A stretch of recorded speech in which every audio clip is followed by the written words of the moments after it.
Search Advanced Display on desktop search bar.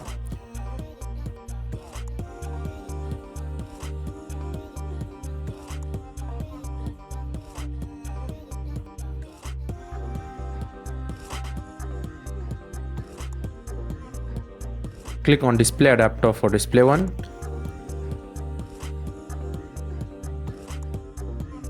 Click on Color Management. Again click on Color Management. Select Display 1 and set it to Generic Integrated Monitor. And check Use My setting for this device.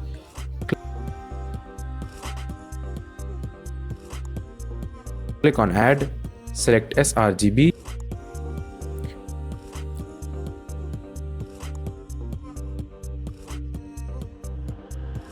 Here it is added. Now select sRGB and click on Set as Default and close the window.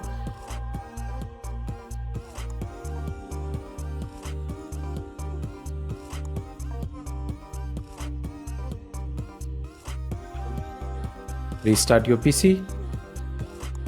That's it. Thanks for watching.